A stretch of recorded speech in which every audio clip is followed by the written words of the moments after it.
नमस्कार, crime report India में आपका स्वागत है। मैं हूं नोएडा से सौरभ शुक्ला। तो शुरुआत करते हैं मुंबई से। मुंबई में 2 दिन से लापता चल रहे किरीट सोमैया को बहुत बड़ी राहत मिली है। आईएनएस विक्रांत को बचाने को लेकर चंदा इकट्ठा किया गया, जिसमें गबन करने के आरोप में किरीट सोमैया का गिरफ्त की के खिलाफ गैर जमानती वारंट था। इसको लेकर के मुंबई हाई कोर्ट ने रोक लगा दी है। तो एक बहुत बड़ी कह लीजिए सफलता मिली है, कामयाबी मिली है किरीट सोमैया को। किरीट सोमैया 2 दिन से लगातार फरार चल रहे थे।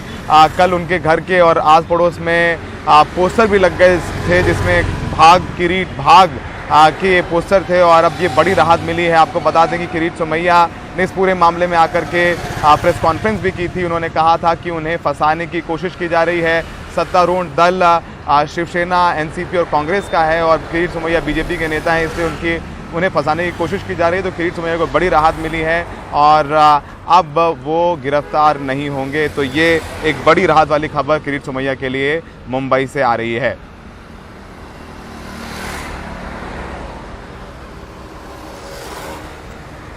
मुंबई के बाद रुख करते हैं दिल्ली का। दिल्ली में कथित गौरक्षकों ने एक शख्स की पीट कर हत्या कर दी है। ये मामला द्वारका के छावला इलाके का है। मृतक की पहचान राजा राम के रूप में हुई है।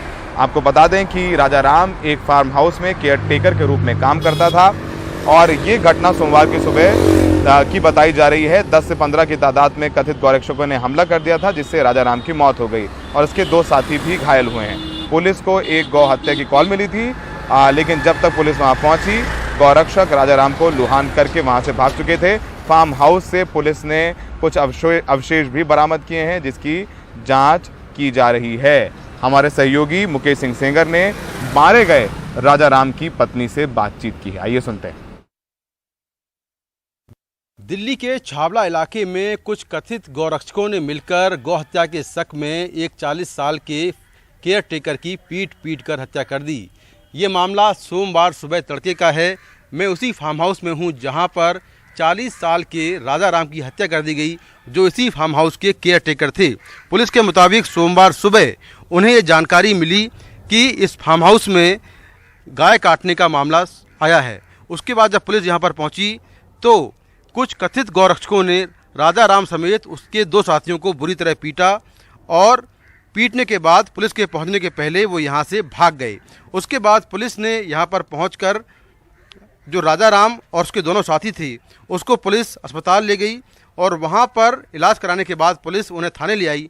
लेकिन थाने पहुंचकर राजा राम ने शिकायत की कि उनकी तबीयत बिगड़ रही है। उसके बाद पुलिस उन्हें अस्पताल ले गई, जहाँ पर उनकी मौत हो गई। तो कुछ गौरक्षकों ने मिलकर उन्हें इतना पीटा कि राजा राम की मौत हो गई। राजा राम की पत्नी मेरे साथ हैं, उनसे बात करते हैं। क्या नाम है आपका? जासो देवी। क्या कुछ हुआ था सोमवार सुबह? जी हमें तो पता नहीं, हमें तो ये आदमी ने उठाए थे, मैं बेहोश पड़ी थी। अच्छा, आप लोग सो रहे थे यहाँ पर? बेहोश थे हम, तो पता नहीं था इसने सोने के बाद क्या मारा नहीं मारा तो ये पता नहीं। राजा राम कहाँ पर थे उस समय? वे रात में मच्छरदानी में बाहर सोए हुए थे सर। अच्छा, तो कुछ आवाज वगैरह आई थी आपको कुछ? हमें तो सुनाई नहीं दिया सर। अच्छा, ये जो आरोप लगा रहे हैं कि राजा राम ने गाय काटी यहाँ पर या गाय कटवाते थे वो यहाँ पर, ये क्या? नहीं सर, कुछ नहीं करवाते थे, वे बीमार रहते थे बहुत ज्यादा, मैं बहुत सेवा करती थी बस। अच्छा, आपने भी गाय यहाँ पर पाली हुई है? हाँ जी। अच्छा, कब से फार्म हाउस में आप रह रहे हैं? 2 साल से सर। और कितने बच्चे हैं आपके? 4। तो राजा राम के 4 बच्चे हैं, जो कि 4 बच्चों के साथ राजा राम यहाँ पर पूरे परिवार के साथ रहते थे, और वो लंबे समय से बीमार भी चल रहे थे। तो इस मामले में दिल्ली पुलिस ने 2 केस दर्ज किए हैं। जो पहला केस है वो राजा राम की हत्या को लेकर दर्ज हुआ है, जबकि जो दूसरा केस है वो गायों की हत्या को लेकर दर्ज हुआ है। पुलिस ने यहाँ पर गायों के कुछ अवशेष बरामद किए हैं और उनको जांच के लिए भेजा गया है। लेकिन खास बात यह है कि जिस राजा राम पर गायों की हत्या के आरोप लग रहे हैं, वही राजा राम इस फार्म हाउस में गाय पालते हैं। आप देखें कि यहाँ पर राजा राम के परिवार ने गाय पाली हुई हैं। ये गाय हैं, और ये राजा राम के परिवार ने 4 से 5 गाय यहाँ पर पाली हुई हैं। राजा राम की पत्नी के मुताबिक उनका जो बड़ा बेटा है वो भी गुरुग्राम में एक गौशाला में काम करता है, गायों की सेवा करता है। तो अभी इस पूरे मामले की जांच पुलिस कर रही है। लेकिन बेहद चौंकाने वाला मामला कि गौ हत्या के शक में एक केयरटेकर को पीट कर इतना मारा गया कि उसकी मौत हो गई। तो ये वही फार्म हाउस है छाबड़ा इलाके में ये फार्म हाउस बिल्कुल एकांत में है। आप देखें कि यहाँ पर आपको चारों तरफ ये पेड़ नज़र आएंगे, आसपास खेत हैं, सुनसान इलाके में फार्म हाउस है जहाँ पर राजा राम अपने परिवार के साथ यहाँ पर रह रहे थे। नई दिल्ली से कैमरामैन कानन पात्रा के साथ मैं मुकेश सिंह, NDTV इंडिया।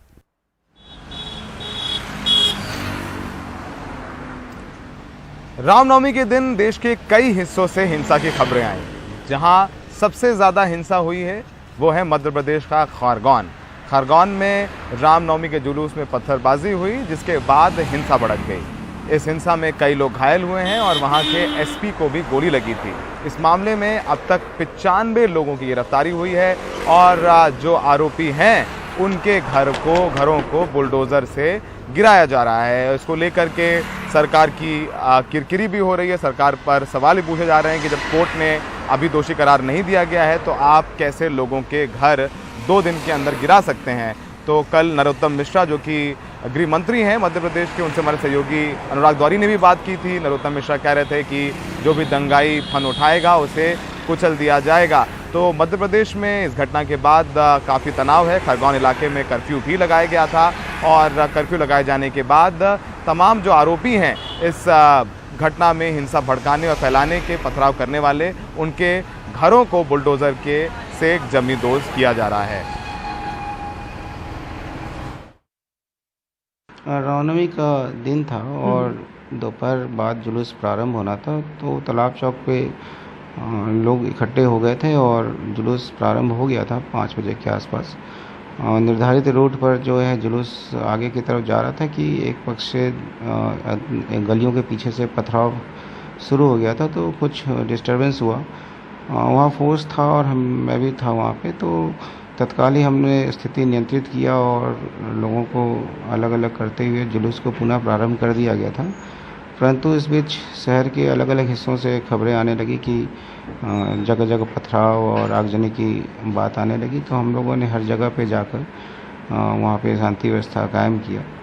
और ये चूँकि जुलूस के रूट के अतिरिक्त भी कई जगह इस तरह की घटनाएं हुई और फाइनली संजय नगर में घटना जब सामने आई तो हम लोग वहाँ पे पहुँचे, तो दोनों पक्ष पथराव कर रहा था।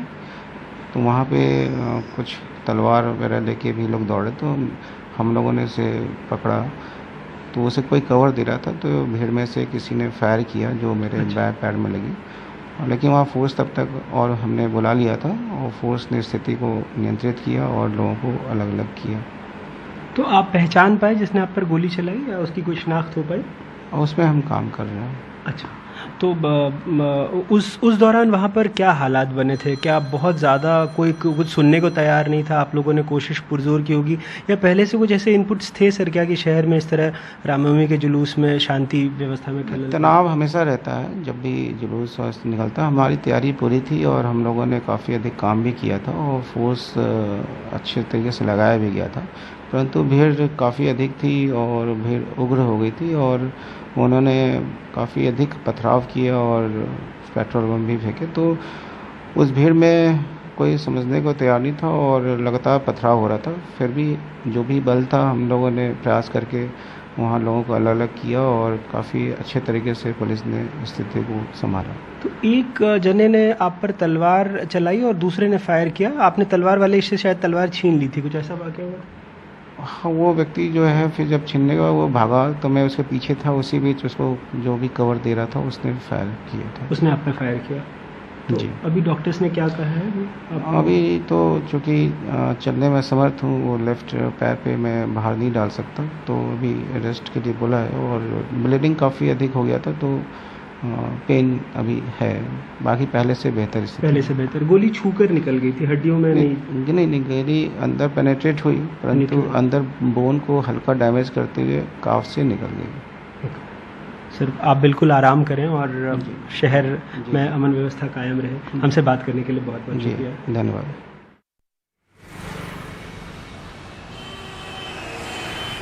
मध्य प्रदेश के पूर्व मुख्यमंत्री दिग्विजय सिंह एक गलत फोटो ट्वीट करके बुरी तरीके से फंस गए हैं। दिग्विजय सिंह ने कल एक गलत फोटो ट्वीट की। वो आपत्तिजनक फोटो, उन्होंने कहा कि ये मध्य प्रदेश के हिंसा से जुड़ी हुई है, जबकि वो फोटो मध्य प्रदेश की नहीं थी। इस पूरे मामले पर मध्य प्रदेश के मुख्यमंत्री शिवराज सिंह चौहान ने ट्वीट किया और शिवराज सिंह चौहान ने कहा कि जो मध्य प्रदेश की तस्वीर नहीं है वो दिग्विजय सिंह ने ट्वीट की है। श्री दिग्विजय सिंह का ये ट्वीट प्रदेश में धार्मिक उन्माद फैलाने का षड्यंत्र है और प्रदेश में दंगों की आग में झोंकने की साजिश है, जिसे बर्दाश्त नहीं किया जाएगा। इसके बाद दिग्विजय सिंह पर विभिन्न धाराओं के तहत केस दर्ज कर लिया गया है। प्रेम सद्भाव और सांप्रदायिक उन्माद के खिलाफ बोलने से मेरे खिलाफ अगर मुकदमा दायर 1 लाख हो जाए तो मुझे चिंता नहीं है। सर मगर वो जो आपका ट्वीट था उस ट्वीट को लेकर उन्होंने मामला उस ट्वीट में भी क्या था? मैंने प्रश्न पूछा है, क्या ये उचित है? सर उनका कहना है कि जो पिक्चर थी वो मध्य प्रदेश की नहीं थी, खरगोन की नहीं थी। हाँ, तो ठीक है, मैंने डिलीट कर दिया। सर आपको लगा कि एजेंडा चलाया जा रहा है बीजेपी का आपके खिलाफ? पूरे देश में आपके खिलाफ? मेरे खिलाफ फर्क नहीं पड़ता, पूरे देश। ब्रेक के बाद क्राइम रिपोर्ट इंडिया में आपका स्वागत है। कर्नाटका के पंचायती राज्य मंत्री ईश्वरप्पा फंसते हुए नजर आ रहे हैं। आज बीजेपी आला कमान ये फैसला ले सकती है कि ईश्वरप्पा को मंत्री बनाया रखा जाए या उनको हटा दिया जाए। इसको लेकर के आज शाम बैठक हो रही है बीजेपी की। आपको बता दें कि ये पूरा मामला एक कॉन्ट्रैक्टर की मौत से जुड़ा हुआ है जिसका नाम संतोष पाटिल है, जिसमें कर्नाटका के पंचायती राज्य मंत्री ईश्वरप्पा, उसके सहयोगी बसवराज और रमेश के खिलाफ एफआईआर दर्ज हो चुकी है। जिन धाराओं में केस दर्ज किया गया है उसमें आत्महत्या के लिए उकसाने की धारा भी शामिल है। ये एफआईआर मृतक के भाई प्रशांत ने दर्ज कराई है। संतोष का शव उडुपी के एक लॉज से मंगलवार सुबह मिला था। साथ में एक व्हाट्सएप मैसेज भी सामने आया है जिसमें उसने अपनी मौत के जिम्मेदार ईश्वरप्पा को बताया है। इधर विपक्ष ईश्वरप्पा के इस्तीफे की मांग को लेकर कांग्रेस का एक प्रतिनिधिमंडल राज्यपाल थावर चंद गहलोत से भी मिला है। कांग्रेस के इस प्रतिनिधिमंडल में पूर्व मुख्यमंत्री सिद्धारमैया, डीके शिवकुमार शामिल हैं।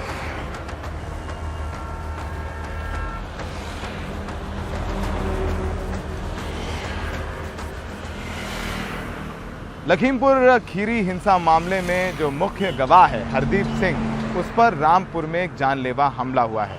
हरदीप के मुताबिक हमलावरों ने उसे चेतावनी दी है कि अगर वो गवाही देने गया तो उसे जान से मार देंगे। देखिए ये रिपोर्ट। ये तस्वीर हरदीप सिंह की है। हरदीप लखीमपुर केस में मुख्य गवाहों में से एक हैं। हरदीप का आरोप है कि उन पर रविवार शाम जानलेवा हमला हुआ है। हरदीप का कहना है कि हमलावरों ने उन्हें लखीमपुर मामले में गवाही ना देने की धमकी दी है।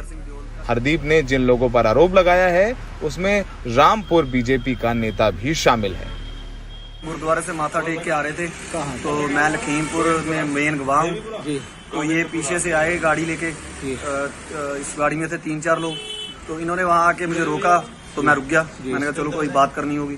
तो इतने में इसने मेहर सिंह देओल है जो ये उतर के मेरे को मारने लगा। तो इतने में पीछे जो साबी है सरबजीत सिंह घुम्मन, उसने मेरे सिर में हाथ मारे और ये कड़ा मारा यहाँ पे माथे पे, और यहाँ पे वो मेहर सिंह देओल का जो लाइसेंसी पिस्टल है वो निकाल के मारा। अच्छा। तो उस बाद में कह रहा भी अगर तू ज्यादा नेता बना फिरता गवाही देने गया तो तुझे गोली मार देंगे।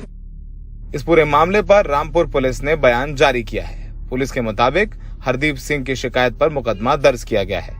प्राथमिक जांच में मामला रोड रेज यानी चालकों द्वारा हिंसक रोष व्यक्त करने का लग रहा है। 5 लोगों पर रोड रेज की धाराओं के तहत मुकदमा दर्ज किया गया है। इस घटना का लखीमपुर से कोई लेना देना नहीं है। लखीमपुर खीरी में पिछले साल 3 अक्टूबर को उपद्रव के बाद हिंसा में 4 किसानों को गाड़ी से कुचलकर मार दिया गया था, जिसके बाद हिंसा हुई और 4 लोगों की और मौत हो गई थी। इस मामले में केंद्रीय गृह राज्य मंत्री अजय मिश्रा के बेटे आशीष मिश्रा मुख्य आरोपी हैं। आशीष मिश्रा को 4 महीने जेल में रहने के बाद 10 फरवरी को बेल मिली थी। एसआईटी प्रमुख की सिफारिश के बावजूद भी यूपी पुलिस ने अब तक आशीष मिश्रा की बेल का विरोध नहीं किया है। सबसे बड़ा सवाल है कि उत्तर प्रदेश पुलिस पर गवाहों को क्यों अविश्वास है। जाहिर सी बात है, उनको लगता है कि अजय मिश्रा टेनी केंद्रीय मंत्री हैं और पुलिस उनके खिलाफ जाकर काम नहीं करेगी। तो पुलिस को भी ईमानदारी से तफ्तीश करके जो हमले हो रहे हैं गवाहों पर, तफ्तीश करके ये साबित करना होगा कि पुलिस निष्पक्ष रूप से अपना काम कर रही है और गवाहों की सुरक्षा के लिए तत्पर है। सहयोगी प्रेम सिंह के साथ सौरभ शुक्ला, एनडीटीवी इंडिया। राजस्थान के श्रीगंगानगर से एक वीडियो सामने आया है जिसमें एक शख्स दूसरे शख्स की बेरहमी से पिटाई कर रहा है। बताया जा रहा है जो शख्स पिटाई कर रहा है वो कांग्रेस का एक नेता है। दरअसल कांग्रेस के नेता की गाड़ी एक दूसरी गाड़ी से टकरा गई, जिसके बाद कांग्रेस नेता ने कार ड्राइवर की डंडों से पिटाई कर डाली। पीड़ित कार ड्राइवर का कहना है कि गाड़ी गलती से टकराई थी और माफी मांगने पर भी नेताजी पिटाई करते रहे।